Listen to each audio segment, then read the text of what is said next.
ये Epstein files क्या है? कहाँ पढ़ सकते हैं हम ये फाइल्स? ये सब सच है या बस इंटरनेट थ्योरी? जेफरी एप्स्टीन काला जादू करता था क्या आइलैंड पे? अरे रुक जाओ, बताता हूँ, सब बताता हूँ। लेकिन एप्स्टीन फाइल्स को समझने के लिए हमें थोड़ा स्ट्रक्चर फॉलो करना पड़ेगा, क्योंकि यह कोई एक सिंपल कहानी नहीं है।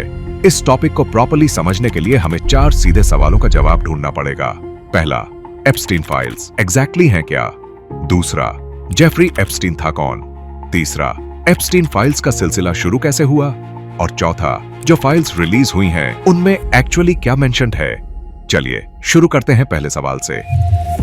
तो पहला सवाल, एप्स्टीन फाइल्स एग्जैक्टली हैं क्या? सबसे पहले एक बात क्लियर कर लेते हैं। एप्स्टीन फाइल्स कोई एक सीक्रेट गवर्नमेंट फाइल नहीं है। यह कोई एक पीडीएफ डॉक्यूमेंट भी नहीं है जो किसी लॉकर में पड़ा था और अचानक रिलीज हो गया। एप्स्टीन फाइल्स एक ऐसा नाम है जो उन सभी लीगल डॉक्यूमेंट्स के लिए इस्तेमाल होता है जो जेफरी एप्स्टीन से जुड़े मामलों में कोर्ट में जमा हुए। इनमें allegations, evidences, contacts, flight bookings, emails, photos, videos, CCTV recordings वगैरह शामिल हैं। अब दूसरा सवाल, जेफरी एप्स्टीन था कौन? जेफरी एप्स्टीन एक अमेरिकन फाइनेंसियर था। 1980 से 1990 तक वह वेल्थी क्लाइंट्स के लिए काम करने वाला एक इन्वेस्टमेंट मैनेजर के रूप में जाना जाने लगा। उसका सोशल सर्कल काफी हाई प्रोफाइल था। पॉलिटिशियंस, बिजनेसमैन, एकेडमिक्स और पब्लिक फिगर्स के साथ उसके डॉक्यूमेंटेड कनेक्शंस थे।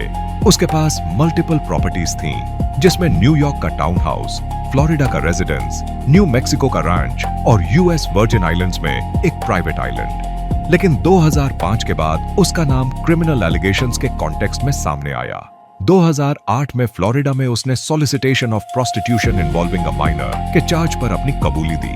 2019 में उसको फेडरल सेक्स ट्रैफिकिंग चार्जेस पर न्यूयॉर्क में गिरफ्तार किया गया। Breaking news, billionaire Jeffrey Epstein arrested on new sex trafficking charges. अगस्त 2019 में जेल कस्टडी के दौरान उसकी डेथ हुई। Some breaking news right now. Disgraced financier Jeffrey Epstein has taken his own life while he was behind bars here in New York City. Jeffrey Epstein की death पे काफी सवाल उठे। लोगों को लगा कि कहीं ये एक मर्डर तो नहीं या फिर जेफरी एप्स्टीन की डेथ को फेक किया गया है, लेकिन आखिर में कोर्ट ने इसे ऑफिशियली सुसाइड रूल किया। अब तीसरा सवाल, एप्स्टीन फाइल्स का सिलसिला शुरू कैसे हुआ? इसकी शुरुआत 2005 में फ्लोरिडा के पाम बीच से हुई, जब एक माइनर लड़की के पेरेंट्स ने पुलिस कंप्लेंट फाइल की। इन्वेस्टिगेशन शुरू हुई और धीरे धीरे और एलिजेड विक्टिम्स सामने आए। लोकल पुलिस ने केस को आगे बढ़ाया और बाद में एफबीआई भी इन्वॉल्व हुई। 2010 के दशक में कुछ पीड़ितों ने उनके खिलाफ लॉसूट्स फाइल किए। इन लॉसूट्स के दौरान सारे डॉक्यूमेंट्स और रिकॉर्ड्स बनने चालू हो गए।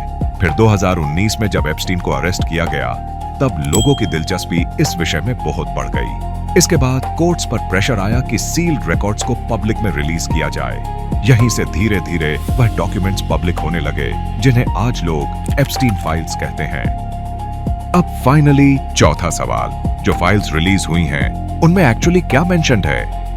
इन रिलीज डॉक्यूमेंट्स में सबसे पहले कोर्ट फाइलिंग्स शामिल हैं, जैसे evidences, proofs, court orders, statements etcetera. दूसरा, स्वॉर्न डिपोजिशंस और एफिडेविट्स।